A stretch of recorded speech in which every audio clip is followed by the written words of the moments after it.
Jalen Royals. I'm seeing shirts right now that it's like the Royal Crown instead of the KC. They put Jalen in cursive in the little crown box, and underneath it's Royals, but in red. So pretty cool shirt that's going around right now. I think Jalen Royals merchandise is going to be pretty sweet with kind of the crossover Kansas City Royals. When I think at some point he needs to throw out a first pitch at a Royals game, just because. As soon as he lands in Kansas City, he needs to do it right away. Definitely will. Oh, 100%. And they're going to do like a Royals jersey night where you get Royals in the back, and they both win in that category. But fourth round, we talked about it the other day. Fourth round comes, and one of the first picks was Jacksonville Jaguars draft Chimere Dike from Florida, who was supposed to be like a seventh round guy, potentially undrafted guy. I'm sitting there thinking, well, Jalen Royals is on the board there. Can he last to us? And I see Dike get drafted the first pick of the fourth round. I'm like, oh, no way. If this guy's going first, Royals is not going to make it to us. And Jalen Royals. I think it's DK. Is that what it is? I think so. Okay. Chimere DK goes one and in the fourth. And I'm like, oh, there's no way Royals gets to us. But he does. He doesn't. And the Chiefs stand pat in that spot. They have to come up for him. He gets to that spot. And alas, a guy we talked about and a guy we loved on this show just a few weeks ago. Guys, what was your grade on Jalen Royals? I tell you what,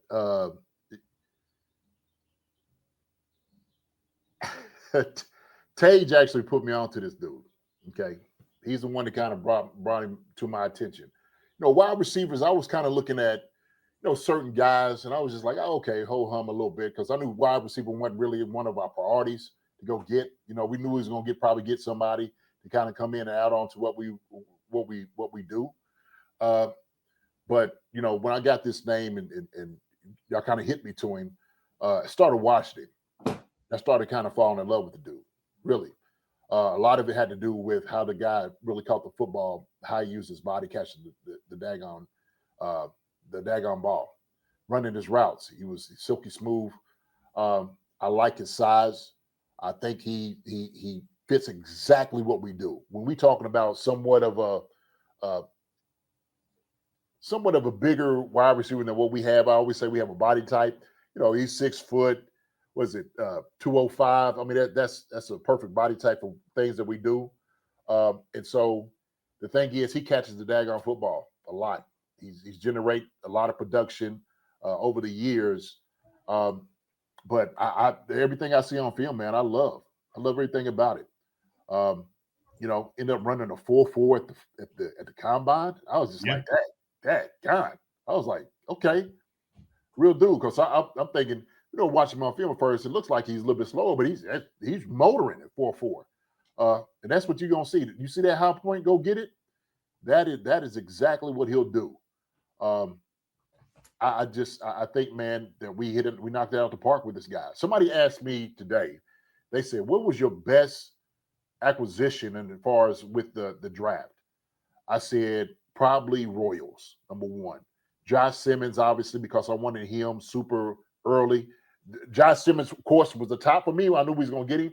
But Royals, when we look at what he can do, what he's given, and where we got him at, I'm like, man, he's probably, I would have to say, my first or second favorite, right there with Simmons. So.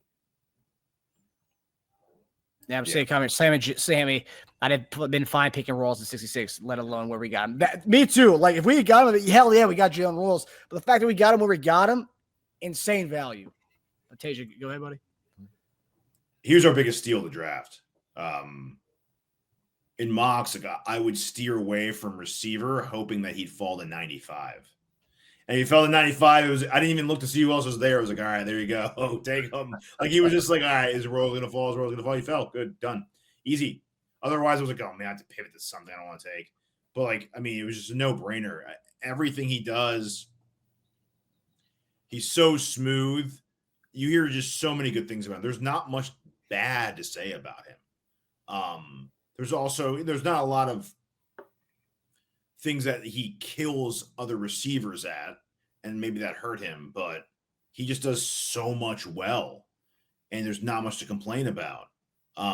His film was great. I think this year he did it maybe a little more, just because I heard the Utah State offense is a little weird.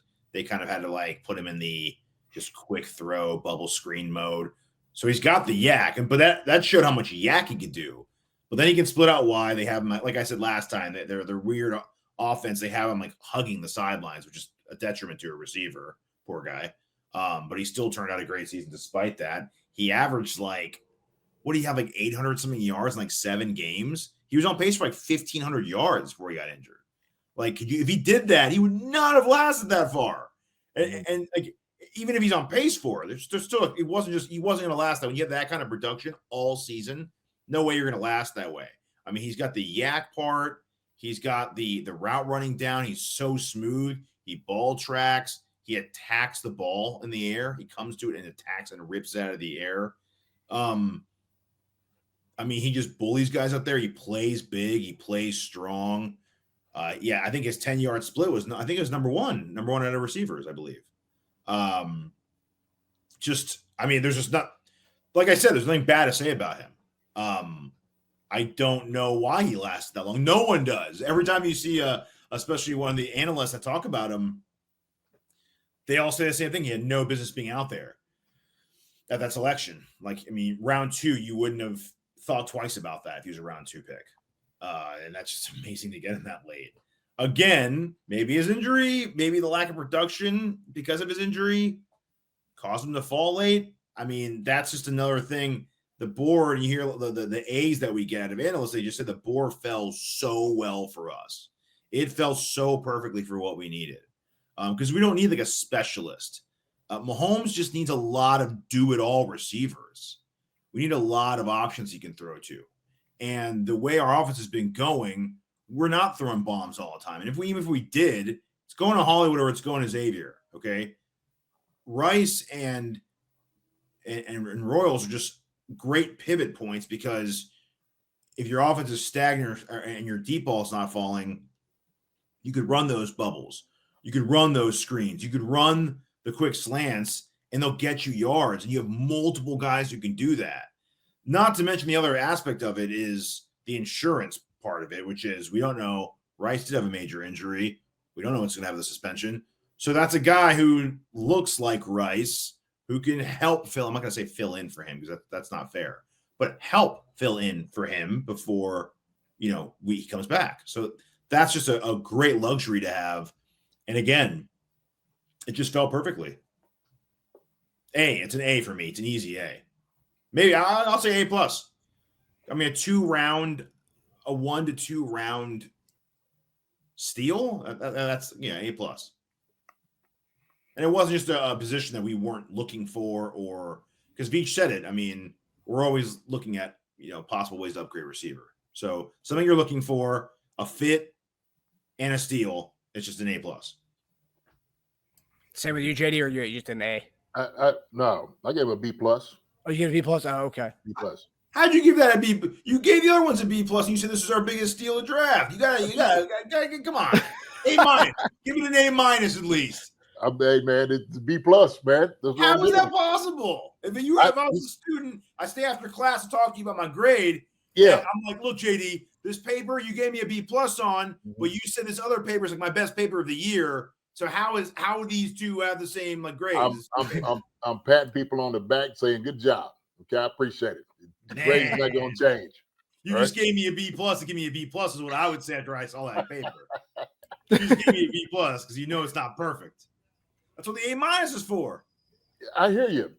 Look, I like the guy, and I do believe he's probably, for us, I like him probably the most. And I said, Josh Simmons, obviously.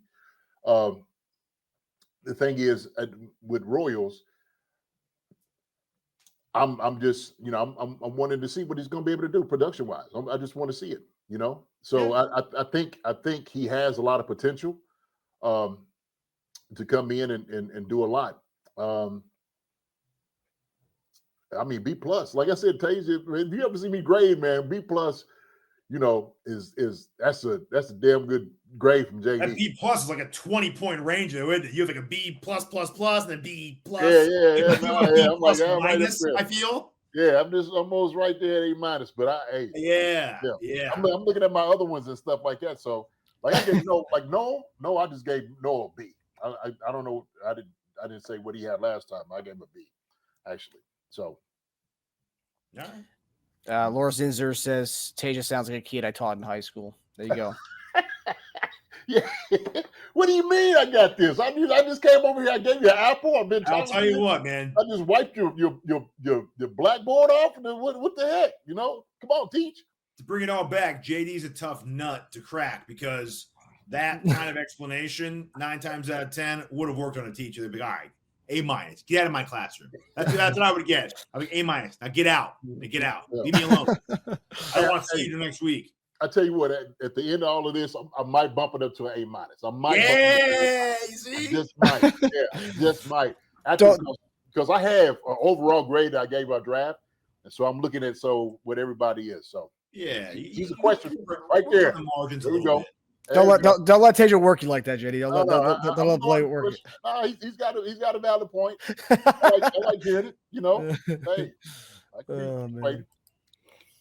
talk about a tough nut to crack. Here's Ryan Nutt on Jalen Royals here.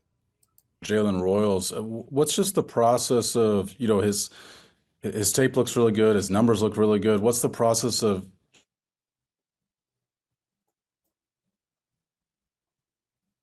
I got a freeze. Everyone else get a freeze here? Or is that me? Yeah. Okay. We'll come back to him. You froze out. Oh, here we go. Now you're unfrozen. You froze out there. One Go more ahead. time. I'm sorry, Ryan. I just wonder what can you guys finish it off? Can you hear me now? Yeah. Okay, sorry, Ryan. I just wondered the process with Jalen Royals. Obviously, he's not an SEC kid. He went to Utah State. What's the process of determining, and what attributes do you look to say, hey, this kid's skills will translate to this next level? Yeah, first off, his game is very similar to Rashid's, where you watch a kid, he lines up primarily on the left side. That's how they do. That's how some offenses in college work. They want to go fast, so they'll have the receiver line up on the same side every time to do that. So you're wondering, all right, like he's always playing on the left side. Like, is he gonna be able to move around? And he does. He plays outside, but he primarily plays inside in the slot. When I say he's like Rashid, he's got big hands, strong hands, and he's very good after the catch. And you saw him downfield too on some of those clips. I'm sure you saw. I mean, the kid had 50 plus touchdowns in 2023. He was on record, or he was on pace in 2024 to kind of smash the 2023 production before he got injured. So we thought rack is it's a big part of our offense. That's something we look for in receivers. I mean, we look for speed. The kid had that 4.40. We look for strength. He has that, and he's got rack. And we look for route running, and that's probably an area where Rashid had to kind of develop a little bit. So we kind of thought they were similar in that respect. But he came on the scene. We watched his tape before the Senior Bowl. Brett will kind of pick and choose, and we're like, hey, this guy's kind of interesting. Then he goes to the Senior Bowl, and we thought he did well. So he got even more on the radar. Then he goes to the Combine. He runs a 4.40. You know what I mean? And he jumps to 36, and we're like, oh, this kid's explosive. And then you get the kind of coaches involved, and we Zoom them and we talk, and we're like, yeah, we could use this kid. And with Rashid coming back from injury and trying to get right, the hopes are, this kid can step in and try to get some playing time and help us out. Yeah, one highlight that's been making the rounds since we drafted him is a one-on-one with Maxwell Harrison, where he kind of cooked him. But again, one-on-ones. I think he ran a slant across the other side of the field. So I mean, like, I always love doing one-on-ones. They have you do a little slant and just take it to the house after that. Yeah, like, sucker, if you can't get open on this, then this is what to do. You don't need to be over here. Yeah, come on. I heard he killed the Senior Bowl practices too, big time. Yeah, his route running stood out. That was a big thing. But yeah, whenever I see the one-on-one highlights where the guys run a slant like a post, and it's like there's no over top help. I mean, okay. Yeah. Actually, that was a good question, and that was kind of what I was alluding to a little bit. Is it going to translate to the higher competition and whatnot? That's what I wanted to be able to see. That's why I said, like, when I watched my film, it looked like he was around about a 4.5 guy. He runs 4.4, at the combine. I mean, that's moving. 36, so you see the explosion. So, like I said, 4.4, 4.4 is 4.4 wherever we go. I don't care where he is. Over here, Thailand, shoot, in anywhere in South America, 4.4 is 4.4. And so if you running 4.4, man, with a bad foot now. So with a bad foot, okay. Well, shoot, this Joker's moving, man. He's moving. So, Do you guys have the Rashee Rice comp? Because that was kind of an interesting comparison. I wasn't really. you know That was what? one of his comps. Yeah, I think. Yeah, I think somewhat. I think it's valid for sure. Hey, I also read, Tej, I don't know if you mentioned this on the prospect show. He was a running back before he was a receiver. I thought either you said it or I read that somewhere else. He was like, because Rashard Smith was receiver to running back, and I read that he was a running back at one point too, which would kind of explain something. I mean, he's a pretty physical runner too. Yeah, just talking about the rack, man. Shoot, Joker's doing that. Then that's No, I don't think I did say that. Okay, let me make sure I'm right on that. When you do as many things well as he does, you're going to get a lot of player comps, which is why he has so many all over the map.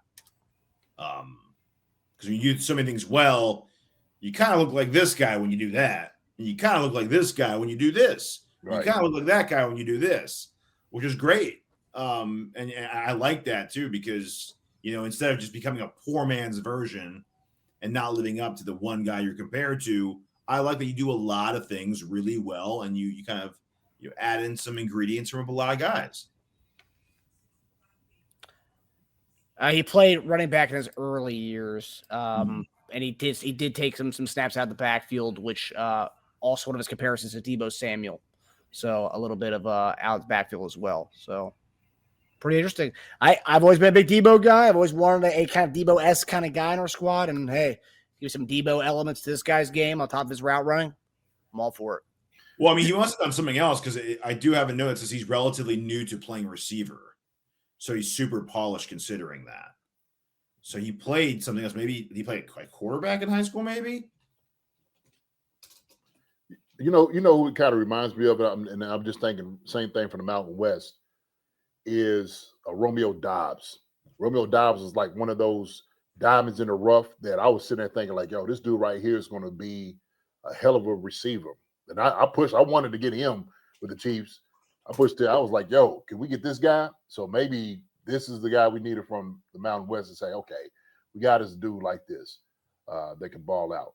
So, yeah, I saw someone actually trying to knock Mountain West in the comments here. And I'm just curious because JD, you played you didn't play in the Mountain West, right? You came from FCS. Yeah, optimistic James, who hasn't been so optimistic in some of the draft components and stuff, but Mountain West didn't have a great secondary in the draft, knocking the defensive level of talent from the Mountain West. What do you say to that? I mean, no, I ain't gonna say he's not wrong. I mean, when you look for elite, like you said, you're looking for SEC schools, but like you said, he went. And if there's certain guys that you get to the Senior Bowl and you get to compete against, and you get to see how he goes against like a Malik and those guys, that's what you want to be able to see. And that was the question mark. Believe me, that's the question mark. So optimistic James does have somewhat of a point, but it's a real thin line, especially in skill positions. Usually you'll find it in linemen and whatnot. Is kind of, you could tell the level is a lot different. Okay, guys might not be a lot bigger or faster or quicker. Yeah, but if he went to the SEC, Chiefs when they got him, man, you ain't kidding. That's 100%. Right. Yeah. So optimistic James had, that's a point. Sure. Yeah, that is a point that I have seen online. Some people the naysayers are trying to knock the pick, because we always have those. Last time we drafted a receiver that was a non Power 5 was Sky Moore, MAC conference guy, and we saw how that worked out. So I knew they was gonna go there with it. That's what's gonna happen too. So yeah, he's got the Deebo one's fair too. Also, Jaden Reed, he gets that comp just because of those gadgety type plays that he can do. A little bit of everything. The tracking of like a Mike Wallace, they say, like a deep ball. He can track deep balls like a Mike Wallace. The kind of yak of like a Rashee Rice, and then Godwin's the other guy. He's kind of got that compact, like thick build like Godwin, and just snatches and attacks balls. Yeah, he's got so many different traits, man. It's lumped into one guy. Yeah, that's I don't understand why a skill set like that's last into the fourth round. I mean, Don't get it. Like I said, man, we'll see. He had to go against like Surtain and those jokers out there, man. It's gonna be they ain't top liver. I'm telling you right now. The thing is, with how many receivers we have, does he? He's going to go against like a number 3 or 4 cornerback at this point. Well, That's true. That's true. mm-hmm. So basically, he'll be going against Matt competition again, or Mountain West competition. Yeah, Mountain West. No. the Mountain West of the NFL. Hey, you're 30. Yeah, I was gonna say you're 30 or 4, but these jokers right here was SEC and still don't make it. So that's how it works. The Mountain West of the NFL, the number 3 and 4 cornerback on a team. Well, because you think about it, I forgot who it was. Was it Sims? It was someone I was listening to their breakdown of the draft, and they were saying how like not many teams in the NFL have 3 good cornerbacks. 3 good cornerbacks. Yeah. It's just not very common. Like it's not because it's not easy. You can't really you can't pay them. So you have to draft well all the time to keep replenishing cornerback and hit and hit and hit. It's not that common. So yeah, I mean 3, 4. Yeah. Well, that's why I was saying about like the whole slot statement. Usually your slot guy is going to probably be your third cornerback. Usually, that's how it works. It's not going to be your elite guys on the outside. You want somebody to come in and probably want cover both in your sub package. You're going to have to cover a tight end too. Sometimes you're going to have to tight end or just kind of a big slot. They're not going to get the ball to. So that's just that's how that works. Appreciate the love there, Kenneth Eaton. Chiefs draft, Chief concerns coverage A++. That's a good grade right there. You give us a B+, JD? Huh? You give us a B+? No, we get an A+++, baby. Okay, there you go. About there that. Yes, sir. That's an A+. There you go. I think that's the Green Bay. Y'all got some receivers too. Y'all just stay receivers up there. They showed Aaron Rodgers looking at it. They had like a training day. Obviously they put his face on Denzel. About them drafting a first round pick. He's like, okay, all right. They hadn't drafted a first round receiver since Javon Walker, which was nuts, like 2003 or something like that. Nuts. Yeah. So Christian Watson. See, that's why I say Christian Watson. Well, I guess he was a second round. They traded up in the second round to get him. Yeah. Ooh, Packers signed Isaiah Simmons a couple hours ago. Oh, it's not bad pickup. Yeah, apparently some of the veterans that were signing with teams. Apparently Nick Chubb is apparently going to sign with the Bears in the next few days. Oh, geez. Because they didn't get a running back in the draft, so it's DeAndre Swift and Chubb. It's not a bad backfield. Yes, Chicago didn't get a running back. I don't think so. Because I thought they got one late. Oh, they got Monungai, my boy. Oh, okay. Yeah, from Rutgers. Yeah. Mm-hmm. They like we need to go get Chubb. Ain't gonna be enough. No, I mean he's back to squad like 700 pounds again, so his knee looks like he's back to form. Yo, man, if he comes back, oh my goodness. Yeah, it's a hard division up there. It is. Man, I don't know, man. Y'all might be fourth in your division. It's cold there too. Huh? It gets cold there too. Yeah. Look like Green Bay is gonna be fourth. Y'all gonna be fourth than y'all. So. Hi, everybody. Thanks for watching. Subscribe here to get the latest from the show. Also, be sure to check out the best clips from Chief Concerns. And if you prefer to listen to the show, subscribe and follow us on Apple Podcasts, Spotify, and anywhere else you get your podcasts.